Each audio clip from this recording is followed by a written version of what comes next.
No one's ever called me that, and I hope that no one ever calls me that again.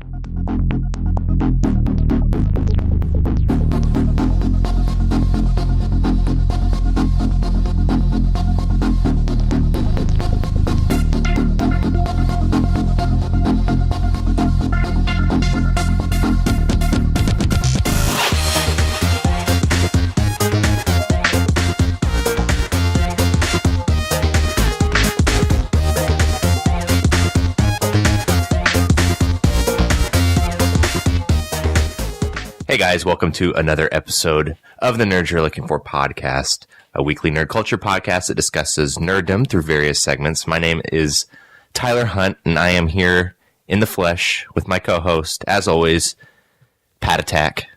How's it going, man? No one's ever called me that, and I hope that no one ever calls me that again. No, well, you always, anytime you do the introduction, you call me that Tyler Hunt. That's my handle on Twitter. From now on, you're Pat Attack. I'm not changing my Twitter handle. It's a pretty awesome name, so it's probably taken anyways. But for all intents and purposes, that's you from now on. I'm not okay with this. Like, I'm not doing it. How's it going, man? It's good.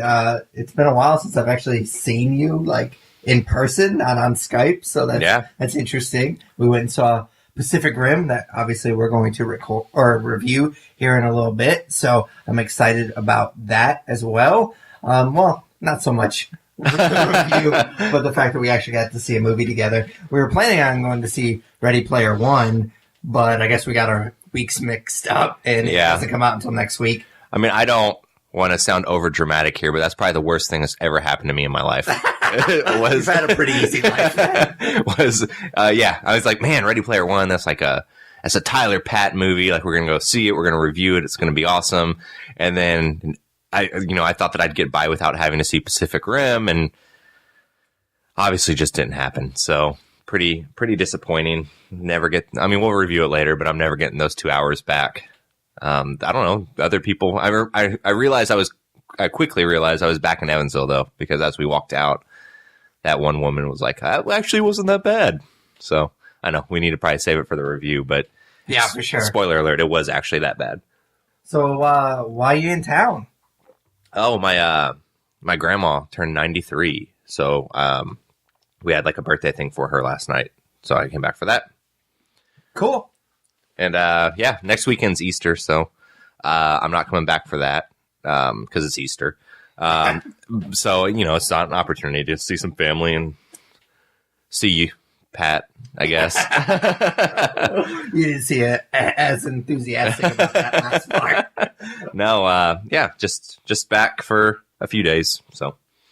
All right, cool, man. So if this is your first episode, we start off each episode by kind of just checking in with each other. We call it What We're Into. So what are you into this week? I am into a game that's actually a few years old now. It's Elder Scrolls Online. This is a big deal for me, actually, because the closest that I've ever been in my life to being a computer gamer is when I played World of Warcraft the summer after graduating high school with my buddies. And I did not enjoy that game. It was pretty much just because that's what my friends were playing at the time. So I did it to kind of be part of the crowd and never really circled back to ever playing computer games ever. And I always had an interest in Elder Scrolls Online, but I anticipated playing it on Xbox. And for whatever reason, I was on my Mac the other night and was just messing around with Steam and seeing what was available and decided to give it a go. Through Steam, which is also a new experience for me. And I immediately thought that it was a bad decision because I hated, like, whenever I started playing this the other night, playing it with my keyboard and playing it with a mouse pad on my laptop because you have a Mac, so you're familiar, but you can't really tell, like, if you're clicking right or left. And there's a lot of that involved with Elder Scrolls Online, like differentiating the mouse clicks, and I couldn't do shit.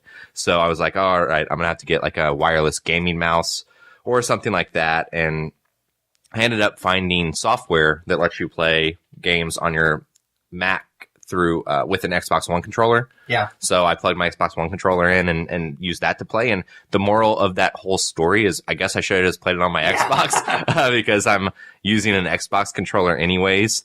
But it works out. And my wife watches TV and I'm able to spend time with her and play a game on my Mac instead of like hogging the TV to play my Xbox or whatever. So back to the actual game though. Like I remember when this game came out, I believe it was 2014. It got panned.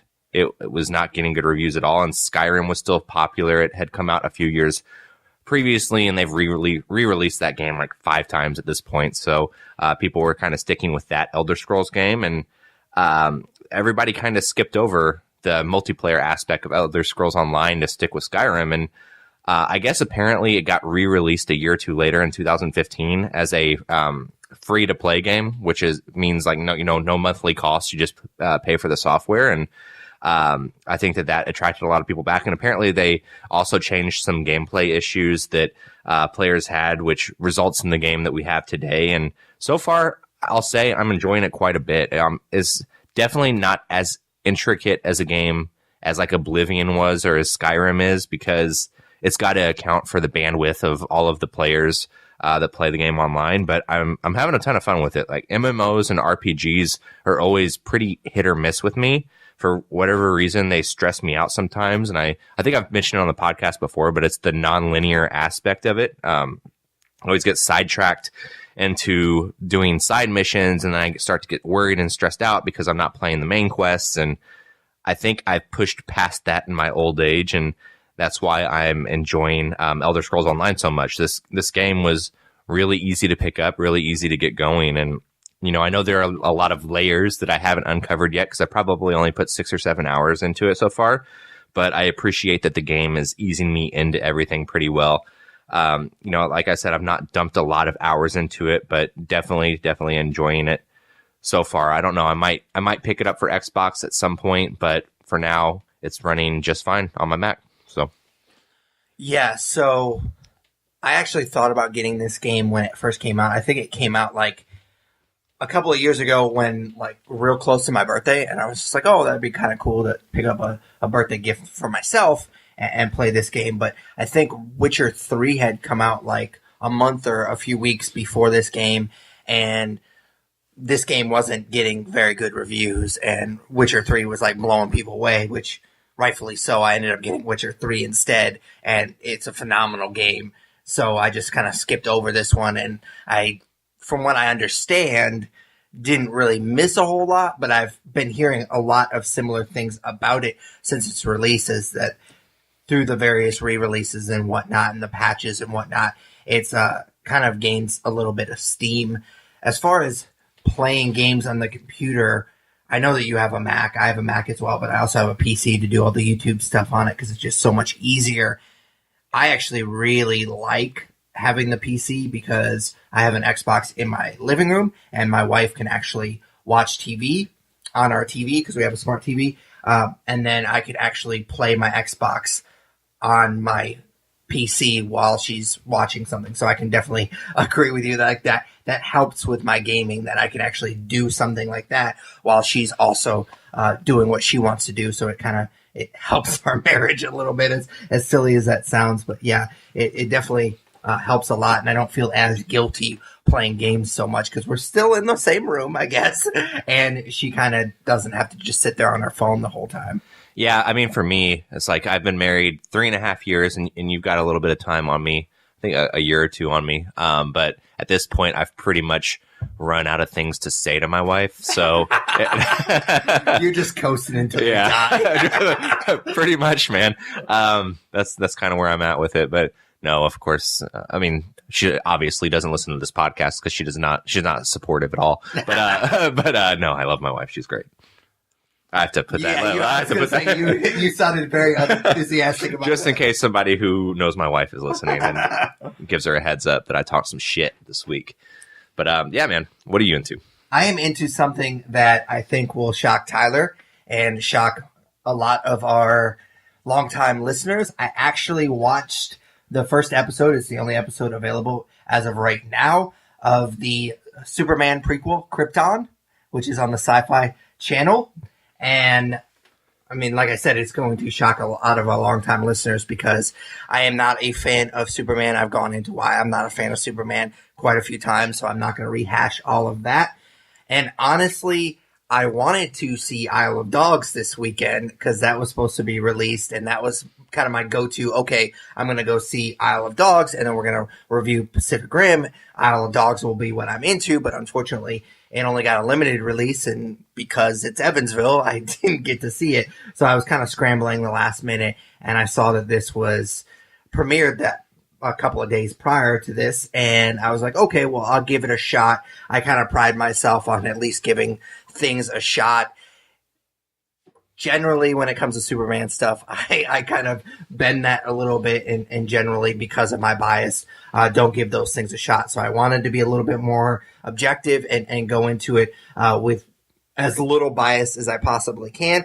However, if I had known that it was written by David S. Goyer and he was executive producing it, I probably wouldn't have even bothered with it because he's a shitty writer and I don't like most of his work. But didn't know that until I was already pot committed to watching this and didn't really have a whole lot of choice. So if you're not aware, basically by the title of the show, it's a precursor to Superman. It just kind of follows his grandfather on Krypton, and it kind of obviously leads up to what happens in Superman's mythology. Obviously, Krypton explodes. I guess, spoiler alert, I suppose. But yeah, so the first thing that anybody, even before you see the show and you just think about it for like 2 seconds, the biggest hurdle that this show is going to have to get over is the fact that why would we care? Like, we know the end game. We know what's going to happen. So why would we care about these people? So that's the biggest hurdle, I think, that you have to get over. But like I said, I wanted to give it a shot. I was kind of hoping that it would be kind of like the Game of Thrones that's on Krypton, like that type of show. And the first like 10, 15 minutes, it kind of gives you that impression that it's going to be, because they talk a lot about unranked and ranked and like guilds and stuff like that. And so it was kind of setting you up to having that type of show. Altered Carbon, which is a show that I talked about a few episodes ago, kind of had a similar concept. You had the mess, but also you had the people that lived on Earth. The meths basically built this new city in the clouds, and so you kind of literally had that division between the two classes, and it's very similar in this show. So I was actually kind of digging the first like 10, 15 minutes of it. But unfortunately, because they have that big hurdle that I just talked about why would we even care about this show, because we know the end game, it wants to tie itself to Superman so hard. And the last like 30 minutes of this show, that's all it is trying to tie it to Superman. And Adam Strange, who is a like very obscure DC character, comes in, and they have like this Back to the Future. Literally, they stole it from Back to the Future. Like, instead of the Polaroid, it's the Superman's cape, and it's like slowly disappearing, and it's real dumb. So basically, my wife and I watched this show the other night, and by my wife and I mean my wife watched it for about 15 minutes and asked questions the whole time, and then spent the rest of the 45 minutes on her phone because she wasn't interested. I watched about 45 minutes of it, and then I watched the rest of the 15 minutes. I was on my phone because it did not keep my attention one bit. It's pretty boring. It's pretty silly. Like I said, it's just not worth it. I tried. I gave it an episode. I was kind of into it for about 10, 15 minutes, and then it completely lost me. So unless you're a huge fan of Superman and the mythology behind Superman, I would say go ahead and skip it. I think we talked about this show when it was announced, and yeah. I don't get the fascination with doing these prequel shows. Like, I didn't get I guess I can kind of get Smallville because he's a teenager and he's grown into a man and yada yada yada, but this is like a prequel to Smallville, and it's not even like Superman's parents; it's his grandparents, right? So, yeah. I don't get that. I don't get Gotham. Like, Gotham's a terrible, terrible show because it's the elephant in the room. Like, I want to see Batman, or I want to see Superman, or whatever character it is. I don't get the fascination with doing shows like this, and I had no interest in watching it. I thought that the promotional material that shows Brainiac was kind of cool, but not cool enough to get me to invest in this show at all. Yeah, for those that, I'm glad that you mentioned Smallville. For those that complained about Smallville and not seeing Superman in his costume, which I completely agree. I never watched Smallville because, like I said, I'm not a fan of the character, but watching, 10, 11 seasons of that show and then only seeing him in costume for like half of a second, I could see why that would be disappointing. But you don't actually see Superman, but you do see somebody in like the Superman cape and all that good stuff. So in like the first like 30 seconds of the show. So if that's something that you hated, you'll get that quite quickly in this show. But other than that, and maybe the first 10, 15 minutes, like I said, that kind of sets up like this class fight, Game of Thrones type of thing. Other than that, it's pretty silly, and I would say skip it. And I didn't think about this till just now, but they've kind of gotten over the hurdle of not showing that character. They have him on Supergirl, or they did last season at some point. So why do a show that doesn't concentrate on the character? I don't get it, but whatever. Yeah, I wasn't going to watch it anyway. So I honestly would probably shit a brick if you got on this podcast and you're like, it was amazing. I'm in. I was almost in. They had me for about 15 minutes, like I said, which is 15 minutes longer than I thought they were going to have me. If you're like, I'm a Superman fan now, I'd probably just walk out. I'd be done. No, there was no way. No, but yeah. So everything I thought was confirmed by that. Thanks for taking one for the team. No problem. So our next segment is just plainly called Comics, where you read a lot of comics and we like to spotlight one or two an episode. So what'd you read this week? So last week I talked about the New Mutants comic and how it wasn't good, and it was an obvious cash grab for the New Mutants movie that used to have an April release date. And this week I'm talking about Cable 155, which seems from first glance to be kind of in that same vein as New Mutants, a cash grab for the new Deadpool movie where Cable's a huge character. And, however, while that may be true of the comic's release and, them putting together this comic to come out, the same can't be said for the story, which is actually really good classic X-Men, X-Force stuff that I really enjoyed. So I was pretty surprised by how much I like this comic. It's written by Lonnie Nader and Zach Thompson, and then it's drawn by German Peralta. And I think that this creative team did a really good job with the character. I've always thought of Cable as a pretty one-dimensional character. He's militant and he's tough around the edges and shows no emotion, and he almost comes across as more robot than man. And even the new Deadpool 2 trailer, which we'll talk about in Nerd News, shows him like this. And for me, that's not a very interesting character to follow. And he's always kind of uses the straight man to Deadpool's craziness. And that makes me not interested. That makes me, why would I want to follow a comic that is just about the straight man? But what they did with the character in this book, and what I'm assuming that they've done with him in previous books as well, is they show a different side to the character. And he's more emotional and he's more vulnerable, which is, again, I'm sure a side that existed before in previous incarnations, but it's a side that's definitely disappeared over the years.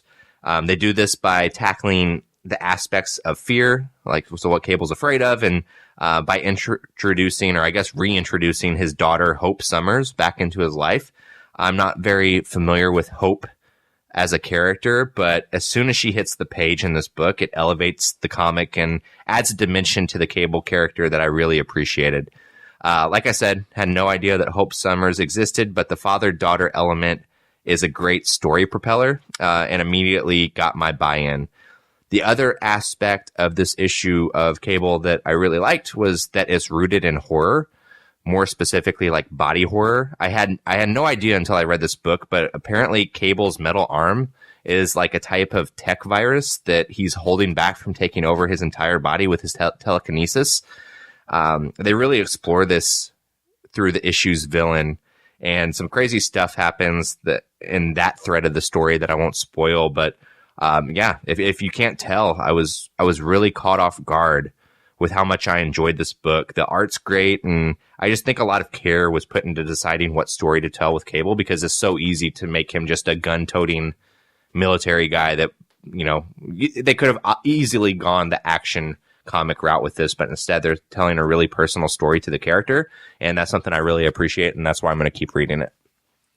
Yeah, you mentioned last week with the New Mutants how it felt like it was just kind of a cash grab because the movie was supposed to come out right around this time. And we see this a lot with comics and movies now that movies based on all these characters are so popular and they're coming out so frequently that we're constantly getting new comics or re-releases or whatever, or reboots for these characters. And it sounds like they finally made one that was worth like bringing it back, like rebooting it and stuff like that. So that's good. I mean, that's the way that it should be. You shouldn't just tell a story just because you have a new movie coming out. You should tell a story because you have something interesting to say. Also, side note, I know I'm probably like the last person to correct somebody when they pronounce a name, but I believe it's Jermaine. Like when you say that, not German, it's Jermaine. I believe it's how you pronounce that name. Oh, okay. Yeah. No, that's fine with me. Whatever. I thought it was weird that the dude's name was German. So yeah, I think that when it's spelled like that, it's Jermaine. Yeah, well, fuck his parents for spelling it like that because that's dumb as shit. That's not how you spell Jermaine. But I'm glad that he doesn't have a dumb name. I guess just a dumb spelling of a name. Yeah. So I finally got to correct you on a name. I'll let you have it. So yeah, for sure. Cool. What'd you read? I read a new Boom Studios book from Max Bemis, who I am a huge fan of. Not so much his comic writing, but more he's the lead singer of Say Anything, which is a band that I really, really like or used to like. Their new stuff is not as good, but that's usually what happens. But it's called Lucy Dreaming, which I think is kind of cute because he has a daughter named Lucy, and not that it's about her at all, but I just think it's kind of cute that he used her name for this book. I think I've talked about some of the stuff that he's written in the past. He wrote a book. It was right when the podcast was first starting. I'm sure I brought it up. I think it was called Polarity, and it's kind of like a weird, like autobiographical comic book because he's bipolar. And he has a lot of issues, and a lot of that stuff comes through in his music and his lyrics. And he's very angry because of it. And that's kind of what that book kind of tackled, a lot of that kind of stuff. So I definitely appreciated that. But then I think like a year or two later, he came out with this like post-apocalyptic book called Evil Empire. And it was really shitty. And I only gave it like one issue because it was absolute garbage. And I haven't really kept up with his comic writing since then. I know that he writes, or he did write, I'm not sure if he still does, Moon Knight for Marvel. So I was kind of interested in that for a little bit, but not obviously interested enough to actually read it. And then he just came out with this book just this past week. And essentially what it's about is about this teenager who is just kind of an outsider, kind of a loner, and she has essentially this special ability where she can, I guess, like lucid dream. And she's like basically this hero, but they're dreams, but they're not really dreams. It's kind of like a better version of that shitty Zack Snyder movie Sucker Punch. Kind of like that. I think I've read that other people have described it like I Kill Giants, but I've never seen that movie or read that book. So I can't contest like if it's anything like that, but I'm assuming because I've heard a lot of people compare it to that it probably is. I really enjoyed it. There is kind of a little dig at Star Wars a little bit because there's kind of like a Princess Leia type of feel in the dream that you see in this particular issue. So that kind of rubbed me the wrong way. And I think I mentioned when I talked about Evil Empire, the first issue years ago on the podcast, he kind of makes a dig at Planet of the Apes, which kind of irritated me as well. So maybe he's just not a fan of that type of thing, which is fine. But it kind of rubbed me a little wrong, a little bit, obviously, because we're huge fans of those particular things. But other than that, the book itself is really good. I think it hits on some good character development at the very beginning. You get to kind of know her as a person at the very beginning. It's a little bit wordy towards the beginning. She kind of writes in this like diary / blog thing, and it's pretty wordy at the very beginning. But other than that, once it gets going, it's pretty cool, and it leaves you on a really good cliffhanger. It kind of does a lot of what we always harp on when we talk about number ones. Like it sets up the world pretty well, gives you enough action to get you excited. The character development is really good, and the artwork is pretty awesome as well. So I'm pretty psyched about this. Obviously, I am biased because I am a fan of him and his band. So I'm going to give him a little bit longer of a leash than I would other writers. But I'm pretty much invested in this book. I'm pretty psyched to see where it goes. And you said this was Dynamite that put this out? I think it's Boom Studios, actually. Boom Studios. Well, Dynamite goes boom. In all fairness, that is... Come on, you're dumb. Come on, that wasn't that bad. All right. That was pretty bad. Okay, well, it sounds interesting. Yeah. I mean, that's all I got. I'm not going to read it. Just because I'm at a point where I'm cutting stuff out, so it's hard to add stuff in. Although I do like the concept that you kind of explained there. Like, it sounds like it could go places, I guess, but I'm not going to go those places with it. And honestly, I think this will kind of hopefully put some of our listeners over the top if you're considering picking on this book. I'm in the same boat as you are. Like, I'm trying to cut things out, and I'm trying to be very, very picky about what I add. Like, I obviously have been talking a lot about number ones recently just because I am really, really far behind. And that's because one of the big reasons why I'm starting to cut stuff out, because I got ridiculously behind. So my standard for keeping up with something after I read that number one is pretty high at this point. And again, he's going to have a longer leash because I am a fan, but I'm definitely sticking with this at least one or two more issues. Cool. Well, keep me updated, man. For sure. Let's see. So you ready for some nerd news? Yeah, what do you got this week? So a few stories. This first one just kind of blows my mind, but obviously Steven Spielberg is out doing press for Ready Player One, and per usual, like when you do something like that, you're going to get a lot of questions about projects you've been linked to or rumored projects. And with Steven Spielberg, of course, like that, the big elephant in the room is Indiana Jones. And whenever Disney bought Lucasfilm, that includes Indiana Jones, and they announced pretty subtly that they were going to make an Indiana Jones 5. And Spielberg says that he hopes to start filming in April of next year. So Harrison Ford was born in 1942. That means that in April of next year, he'll be 76, but very close to 77. And I just, what do you do with that? I mean, you can't end it on Crystal Skull, though. But how do you completely retcon everything that happened in Crystal Skull, too? Like, he marries Marion. Like, he has a son who, obviously, Shia LaBeouf's not getting invited back. Like, maybe he'll die off screen, but I just don't know how you do it gracefully and then also set it up to where the franchise could continue. Because they're going to keep making Indiana Jones movies for the rest of the time. Like, there will be a new Indiana Jones, or the mantle will get passed, or something.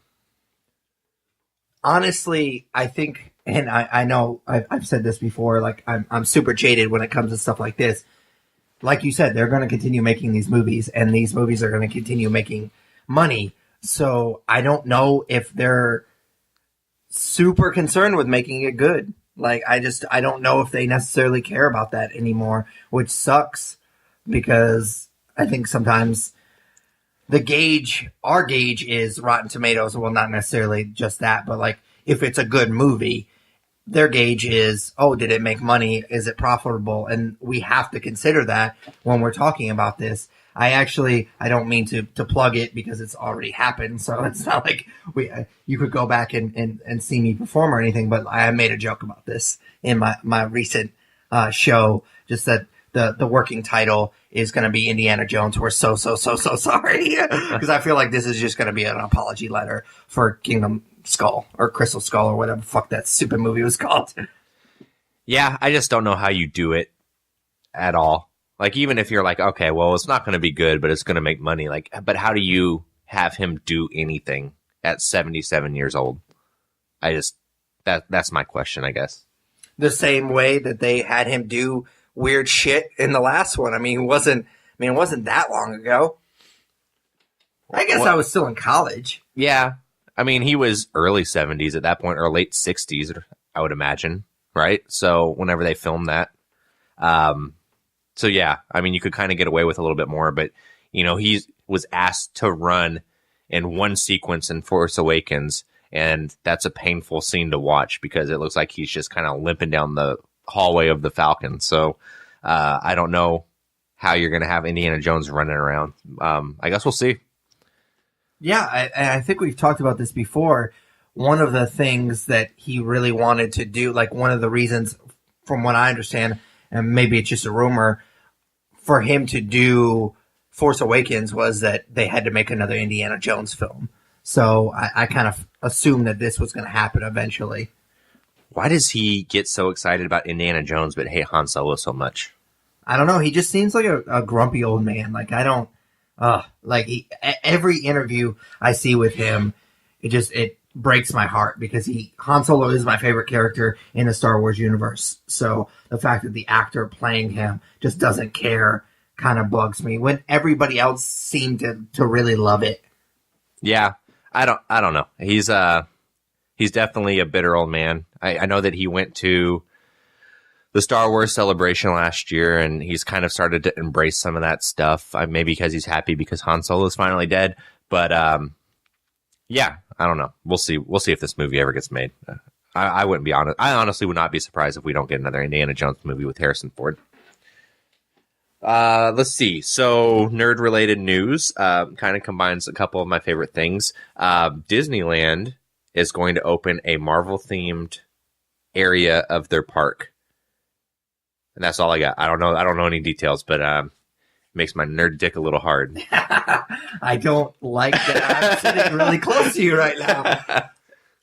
I mean, I'm surprised it took this long. I know stuff like this takes so much longer because, I mean, the construction and all that stuff. And a lot of times that means that they're going to have to decide what they're going to take away from the park or how they're going to build onto the park and so on and so forth. So I know this type of stuff takes a lot longer, but I mean, Disney has owned Marvel for so long, and it's such a huge property to them.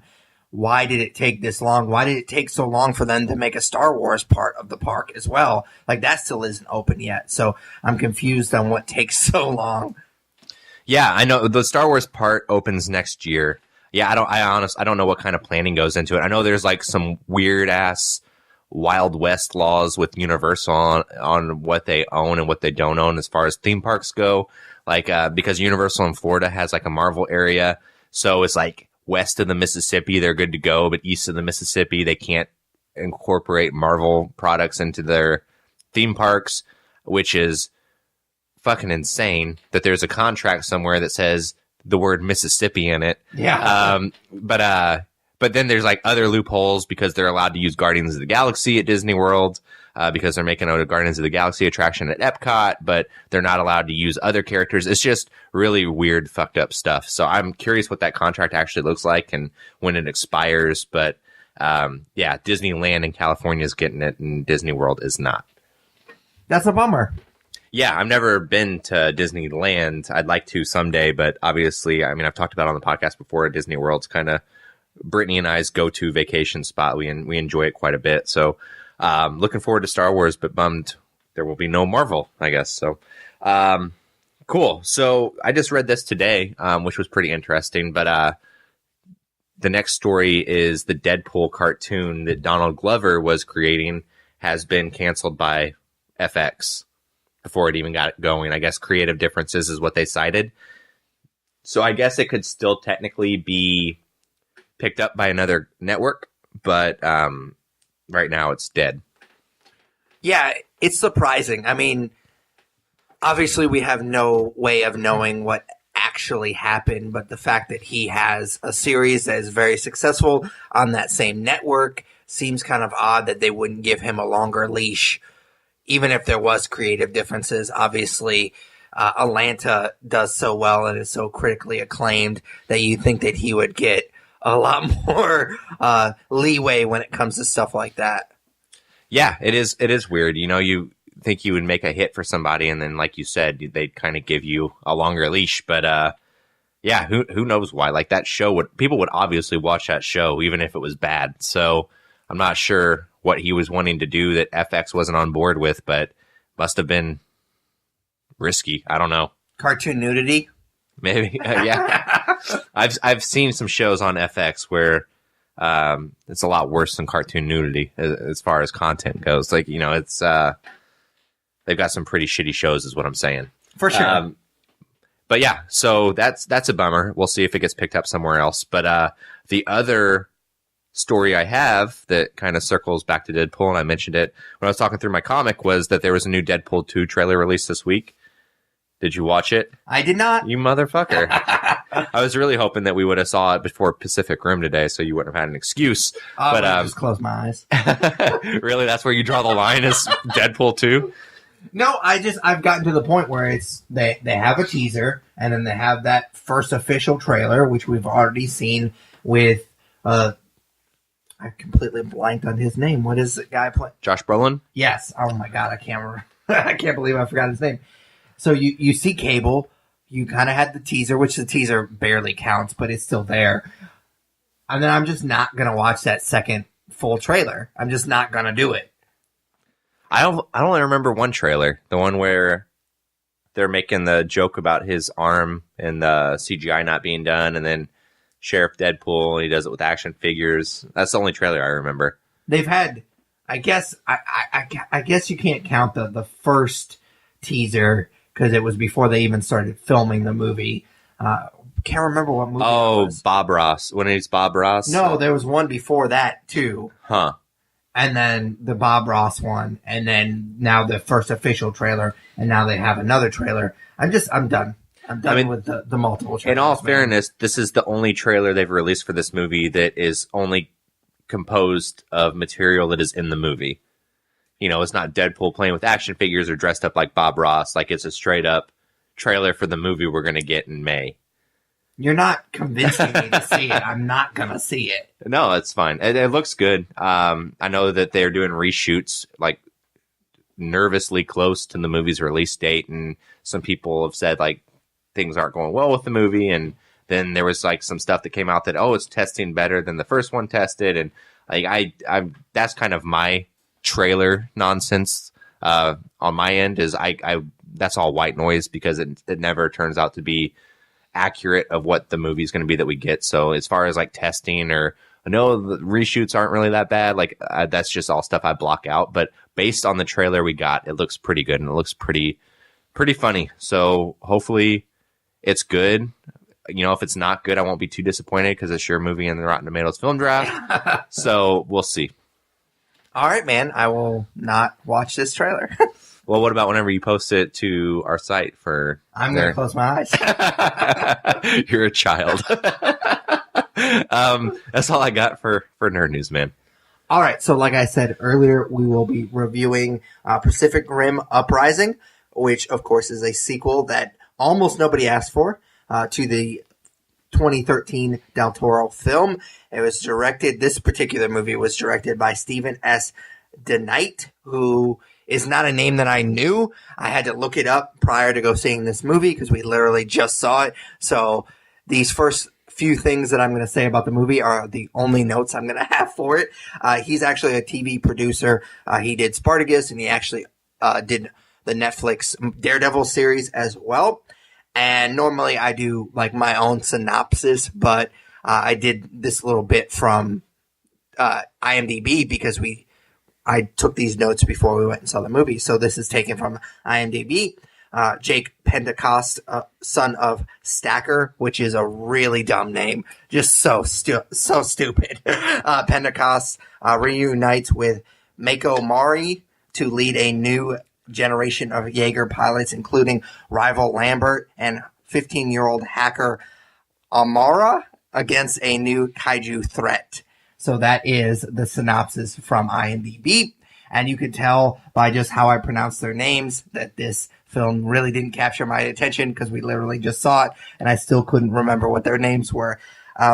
Honestly, this movie had two strikes going into it as far as I was concerned. I was pretty excited for the first film. I'm a huge fan of Del Toro, and it just looked really, really cool. Unfortunately, it wasn't what I wanted it to be. I wanted to be blown away by it, and I wasn't even close to blown away by it. I think I own it on Blu-ray, just because I think I found it super, super cheap on Black Friday one year. So I think I own it. I probably watched it right after I bought it and haven't watched it again, and have no real desire to watch it again because the story is really disappointing. And then, of course, like we mentioned before, I thought this was the week that Ready Player One came out, so I was already disappointed that we weren't watching that movie and we were watching this one instead. So I know that's not the fault of the movie that we got our weeks mixed up, but still, it's definitely a strike against this movie. Yeah, I haven't seen the original Pacific Rim since I'm assuming we saw it together, but since we saw it in theaters, and like you said, no interest in ever revisiting it. Like, it was definitely disappointing given Guillermo del Toro's, being the writer and the director of it. But, now he's gone on to Shape of Water, and he's an Oscar winner, and the studio went ahead with this movie instead, not waiting for him, I guess, to come do it, or not even sure if he was interested in doing it, but what we ended up getting was this. And I'll save my thoughts for our review, but I could have cared less that this movie was coming out. Like, the trailers didn't look good. It didn't capture any of my imagination at all, like the promotional material. So I would not have seen this movie had we not needed to review it this week. Yeah, for sure. I feel very similar to that. There was a few aspects that I did enjoy, and we'll get to those here in a second. I know that after we walked out of the film, you were pretty disappointed, to say the least, in it. So I think I'm going to be a tiny bit more positive than you are, but it's safe to say that neither one of us really liked it. Getting into the meat and potatoes of our review, we start off each of our reviews just kind of breaking it down into sections. This first section we call Broad Strokes. It's just kind of a general overview of whatever we're reviewing. So how'd you feel about Pacific Rim Uprising? If I thought that the mic would pick it up really well, I would just make a fart noise with my mouth and just leave it at that. So, I mean, that's kind of how I felt about it. I think the first thing I said to you when we got out of the movie was, is shit-tastic a word? And that's how I describe it. It was a really bad movie. There are some qualities to it that were okay. Like, some of the action was tolerable, but the whole time I watched it, it was just, it reminded me of, we've talked about like torture porn movies before. This was destruction porn. It's just these Jaegers are supposed to be, mankind's last hope against these kaiju, but they literally wreck cities in this movie. They destroy buildings that have tons of innocent people in it. And it reminded me of Man of Steel in that regard, and all of the shit that movie got. So, the action, while it was cool, wasn't very probable. And the actual story of John Boyega's character leading these younger Jaeger pilots was really dumb as well, and it wasn't done well. And the villain in the movie was terrible, and just a lot of it did not click for me, obviously. Yeah, and so when we talk about sequels, it's hard not to talk about the original, but I especially think that it's important to kind of bring up the original in at least this section, and hopefully we can kind of get past it. For me, like I said, I was disappointed in the original. I thought the visuals were really, really cool in the first one, but it definitely does get into that destruction porn that you mentioned. I think a lot of sequels, and we've discussed this before, kind of have that problem of taking what works in the first film and kind of turning it up to 11.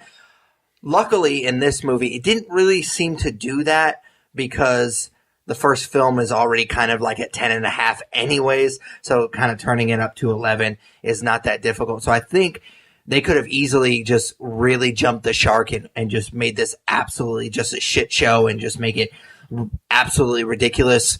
And so I think that they showed some restraint in that aspect. So I do applaud them for that. But as far as the first film, like, the story just really let down the visuals. Like, I think it had a cool concept. There is a audience for these types of monster movies, like these Godzilla, big robot type of movies. So I definitely thought that there could have been a really cool movie, especially with that first Pacific Rim movie. But the story just really, really let that movie down. And they never seem to be too concerned with fixing that in this movie.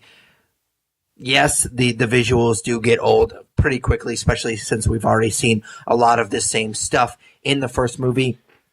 But they never really cared to make the story better. They just, okay, this movie made enough money to warrant a sequel, even though nobody was really clamoring for it. It didn't seem, at least in our circles, nobody was really clamoring for it.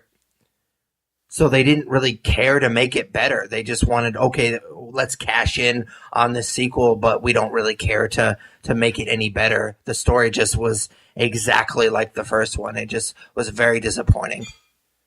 Couldn't agree more. All right, so let's just jump right into the story. Obviously, you were pretty disappointed, but let's go into the details of the story and why we were disappointed in it. So there was a portion that of the movie that kind of sums up how I felt about the story, and it actually happened while you were using the restroom, which is another thing I want to point out is I don't think you've ever gotten up to use the restroom in any movie that you and I have seen together that I can remember. But you obviously cared so little that you did, and it was at the climax of the movie too.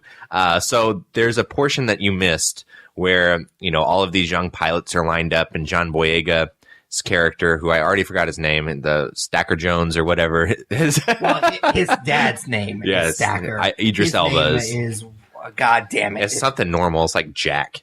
Yeah, it's Jack. Is it really Jack? Yeah, it is Jack. Anyways, he lines them up, and they're getting ready to get into their Jaegers and go fight the kaiju. And he said, you know, right about now, if my dad was here, he would have some stirring speech to get us motivated. But my dad's not here, and I'm not my father. But then, after he says that, he gives a stirring Stacker-like speech to these Jaeger pilots that need a little bit of oomph. And it completely contradicts himself. And that is how little they paid attention to the script of this movie, in my opinion. Is it literally in 60 seconds he contradicts himself, and it doesn't make sense. And there's a lot of that in this movie. I was really disappointed with the amount of tropes that are in this movie. Like, it was it was a very vanilla movie, but it felt bigger because of the giant monsters and the giant robots. Like, it's a guy living in his father's shadow, and he's a fuck up, and he parties, and he got looped in to the military because who his father was, and he has to take this ragtag group of pilots and get them ready for war, and things happen along the way, and, you know, spoiler alert, our heroes save the day. And it was just, you know, like I said, it's a very bland movie that feels spicier because of the giant robots and the giant monsters. And it was just a platform to put out another movie that has those things, because there is an audience for that, especially overseas. Like, I think it's Japan that the original Pacific Rim did really well in, or China, one of those Asian countries. That's the only reason that Pacific Rim got a sequel. It didn't do that well in the States, but it did so well overseas that it made its money back and enough to warrant a sequel. And that's what we get in this movie, is a cash grab for people that like this type of film. And there was just no care put into it. And I don't know, it was a long 2 hours. Yeah, and just to kind of second pretty much everything that you said, this movie was very predictable. Like, some of that was the promotional material. I think that the Jaeger v. Jaeger thing at the beginning would have been a bigger twist if I hadn't seen it already in the trailers leading up to this movie. So I think they kind of did themselves a disservice in that aspect. Like, you knew, because this movie was very heavy-handed and very predictable, you knew something was happening right then. Like, nothing really had happened up until this point. So you knew something was going to happen right there. Why would they even bring a Jaeger if they weren't going to need to use it? Like, it was planting some stuff pretty heavy-handed in this movie. So you knew something was going to happen. But I would have assumed it was going to be a kaiju if they hadn't already shown that it was Jaeger v. Jaeger. So that was kind of disappointing. And I don't, again, think that I'm spoiling anything because you see it in the trailer leading up to this movie. So that kind of sums up how I feel about this story, is that anytime that there was a big moment in this movie, you see it like 30 minutes before it happens. Like you know everything that's going to happen in this movie. There was kind of a big twist towards the end, but it was just so fucking stupid that I didn't care for it at all. So basically, one of the big gripes that I've heard with the first movie is it has a lot to do with the action, and in particular one scene where basically they're fighting this kaiju and all of a sudden they decide to whip out the sword. And why wouldn't you do that at the very beginning? I mean, at any point, like in this fight, you should have whipped out that sword from the get-go. Like, I would never not fight without the sword. So that kind of bugged me, and I know it bugged a lot of other people as well. But there's a part in this movie that's very similar. It's not the same thing. They whip out the swords pretty early and often in this movie from the get-go. But there's a similar part in this movie that I'm just like, why didn't they just do that from the get-go? I don't understand why that was something that they were just like a card they were hiding up their sleeve. Like, why wouldn't you just do that from the get-go? So apparently they're not learning their lessons. And kind of going back to what you said, they didn't seem to care to learn those lessons. Like, they're going to cash in on this movie and the popularity overseas with these movies. So why make it better? Because the other one made enough money to warrant the sequel. So the story of this movie is just very vanilla, like you said, and very, very predictable because they were very, very heavy-handed with it. Yeah, man, for sure. All right, so jumping right into the performances, and I think this is probably where we're going to differ a little bit. How do you feel like the cast did? So I think Hollywood needs to stop trying to make Scott Eastwood a star. Yes. He is awful. And the only reason he's in movies is because his last name is Eastwood. And, you know, I get that. Like, I get that aspect of it. I mean, he's a handsome young man, but he's awful. He's not great. If I should have mentioned this before we got into broad strokes when we were kind of talking about our anticipation of this movie, the only inkling of excitement that I had concerns Charlie Day being in this movie. I mean, I love Charlie Day. I love Always Sunny. Like even like some of the comedy movies he does. You know, they're bad, but he brings like a level of charisma to it. He was so misused in this film, and I'm not going to spoil things that happen with his character, but he's not funny. He's not charming. He doesn't really have that much screen time, and whenever he is on screen, like it was kind of cringeworthy for me. So I was very disappointed with that because that's who I was looking forward to seeing the most. John Boyega, I mean, he tries really hard. Like he is a charismatic guy, and he does a great job playing Finn, and he's great in Attack the Block. And I wouldn't even say his performance in this movie was bad, but he was obviously trying to be Captain Charisma, and it just wasn't enough. He's not bad in the film at all, but it kind of felt out of place with how bad everybody else is, maybe. The last person I want to talk to before I throw it over to you is Kaylee Spaney, who plays Amara. She's the little girl, right? Yeah. So she's terrible. Just straight up awful. Like some of the worst acting I've seen in quite a while. And I'm sorry, Kaylee, but there's just I never felt anything for that character because the performance was so bad. And she carries like an emotional weight in the movie, and it just didn't capture me at all. So really bad performances. John Boyega's fine. I guess that's like kind of the end credits for me because it was not great.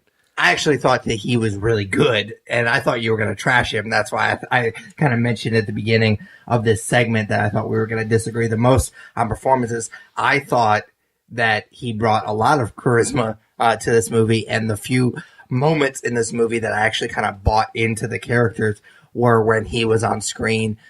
He brings a level of comedy to this movie that I don't remember being in the first one, so I appreciated that. Even when it does get heavy, the story tries to be super heavy at times, and it doesn't really work all that well, but the few times it does work is because of his performance, so I thought he did a really good job. I mean, he just can't save this movie. The story is just so blah that he can't really save it. But he is the one shining star in this movie. I completely agree with the Charlie Day stuff. I think his character is just is underused, but it kind of feels weird to say it underused because the stuff that he's even in is not very good in this movie. It just, I don't know. He's just not used correctly, I guess is a better way to put it, because his strength is not what they were asking him to do in this movie. And it just felt so weird and just phoned in. I was cringing a lot when he was on screen just because it was just the worst performance I've seen him do. I mean, he's not a good actor by any means, but he brings such a level of charisma to It's Always Sunny. He just has that note that he plays so well in that show, and to see him try to do something different, it just does not work at all in this movie. It was just really, really bad. The girl is really bad. There's really nobody else that even comes close to John Boyega's performance in this movie. Yeah, no, I definitely agree. He let this be a lesson to Hollywood that John Boyega will try super hard in whatever you cast him in. So he definitely went into this with good intentions, I think. For sure. So our last segment, and Tyler's already kind of blew his load on what he feels about the action, but let's just double down on it. Yeah, no, I stand by what I said. Like, it's destruction porn. I will say that there were some moments in some of the battle scenes, I guess you would call them, that were fun. Like, it wasn't terrible. It was just kind of something I'm tired of seeing, I guess. Like, the Jaeger versus Jaeger fight was cool, and some of it takes place in the water, and I thought that was done really well. And when there are kaiju, like, it's pretty cool to see. But at the end of the day, like, it reminded me of the Transformers movies. It's just big hunks of metal clashing up against each other, and sometimes you get lost in what's happening. And I don't see the appeal, I guess, is my problem. Yeah, for sure. And it gets old really quickly. Like, there is some really cool action scenes, especially at the beginning. I thought the little kaiju thing was kind of the roly-poly aspect of it. That was kind of neat that we haven't seen before. But like you said, and I'm sure other people will be comparing it to the Transformers movies, that's something similar we've seen in those movies as well. So it's not completely new within the genre, but I thought it was kind of cool to see it in this movie. And I love the creature design of the kaiju. I think they're very, very cool looking. Unfortunately, like we've been mentioning this whole review, we haven't really gotten a good story to go around that mythology and all that stuff. Like, we'll go to cons and stuff like that, and there's some really cool Pacific Rim stuff at these cons with these vendors, and I constantly am like, I wish I liked this movie better, because some of the kaiju stuff is really cool looking, and I would love to like have pops and action figures of them, because they're really cool looking, but the movie just doesn't stack up at all. Yeah. No, I think that's spot on. And I wonder how much of that can be lent to Guillermo del Toro. Like, he's a very visionary guy, and he's great with visual aspects, and a lot of that carries over from that movie. So I wouldn't even give this movie credit for that, because it's his brainchild. So even though it's a movie that we don't like, if we like the visuals, I think that can be attributed to him. For sure, and I'm going to try to give him credit whenever I can, because I'm such a big fanboy of him. I will mention there is a very, very silly thing that happens in this movie. I mean, there's several silly things that happen in this movie, but there was, and I'm trying not to spoil too much, but there is a kaiju Jaeger thing that happens, and it looks exactly like an Elite from Halo. Like, just the way the mouth opens, it looks so stupid. I was kind of rolling my eyes a lot. But other than that, I think the creature design in this movie is pretty awesome. Yeah, for sure. All right, so star rating out of 5 stars, would you give Pacific Rim Uprising? I'm trying to think about like some of the other movies I've given ratings to recently, and especially poor ratings to. So I think the lowest I've ever rated anything on this podcast was probably Mother. I gave it a 1.5. You can't go that low. That's what I'm saying is I don't know that I've ever gone lower than a 1.5. And at least there were parts of Pacific Rim where I perked up a little bit and enjoyed like the action. So I'm going to go 2 stars for this movie. Yeah, I don't feel like I can go lower than 2.5 just because honestly, I don't think this movie is that bad. I think it's harmless. Like it's background noise. Like I said in past reviews, it's like we edit the podcast while we're watching something else, and I think that's kind of this would be the perfect movie. Like you don't necessarily have to pay a whole lot of attention to it because you're just watching it for the big action scenes, and even those get old towards the end. So I would say 2.5 because it's not bad. It's well put together. It's well acted at some spots, but the writing is really bad, and the story is very disappointing. So I would give it 2.5. Just kind of harmless. I would definitely wait for it to be on Netflix or something like that. Yeah, for sure, man. All right. So the last segment of each episode is a nerd favorite. We take turns just kind of asking a really nerdy question. The topic itself changes from episode to episode. It's Tyler's turn. So what is your nerd favorite this week? So I talked about Cable for my comic, and that just kind of got my mind racing around the X-Men and that universe. And, you know, Kitty Pryde shows up in the book, and it's a vast array of characters in that universe. And I'm just curious who your favorite X-Men is. And we've probably done this before, but I do not remember who your favorite X-Men is. And if I don't remember, then chances are the listeners don't remember. So yeah, I'm just kind of curious who and why. So mine, to give you a little bit of time to think here, I'll go first, as always, like 183 times. Mine is Cyclops. I've always liked Cyclops for some reason. I think he gets a bad rap.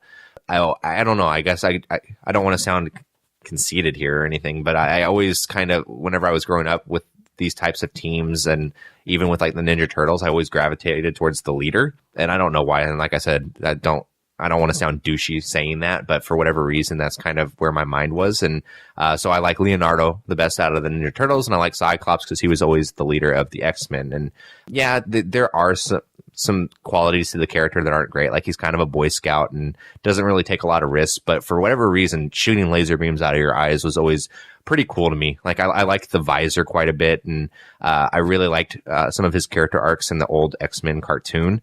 So that was the character I always gravitated towards. Yeah, so it has been and always will be Cyclops. I think that's a good answer. I've always thought that some of the more interesting X-Men characters are the ones that can't really hide their powers. I always think that that's really interesting, and obviously him not being able to open his eyes, or he's going to destroy buildings and kill people potentially, has always been kind of an interesting dynamic. So he can't really hide his powers, and so I think some interesting stories could and have been told surrounding that. So that's a good answer. If we have done this nerd favorite before, my answer would probably be Gambit, just because I really liked his character in the X-Men cartoon.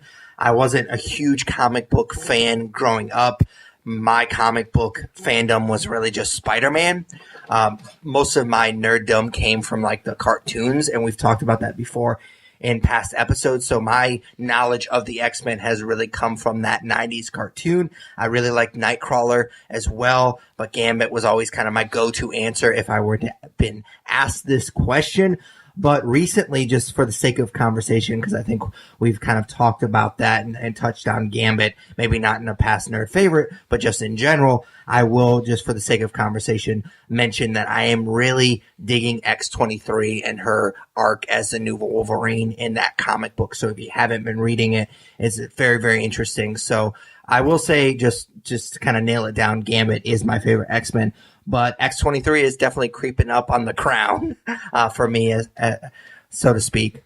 Yeah, man. And that's the awesome thing about the X-Men universe, is there are a lot of amazing characters that you can choose from for a favorite. So cool. Good answer. All right. So that's it for episode, I think it's 182 or maybe 183 of the Nerds You're Looking For podcast. As always, we'd appreciate if you subscribe, rate, review us on iTunes, Stitcher Radio, basically any good podcatcher you use. We're on it. You can check out our website, thenerdspodcast.com. Comment and subscribe to our YouTube channel. You can also check out our Twitch channel and Mixer as well. I've been streaming on all three, Monday, Wednesday, and Fridays. I will be a little bit late this Monday, so just keep that in mind. I picked up a shift at work, so I will definitely be streaming on Monday, but just be a little bit later than usual. Follow us on Twitter and Instagram at The Nerds Podcast. Like us on Facebook. Follow us on Google+. Email us at thenerdsyou'relooking4@gmail.com. And finally, vote for us for Podcast of the Month at podcastland.com. For Patrick Kuhn, Tyler Hunt. we are The Nerds You're Looking For. Take it easy, guys. Later, guys.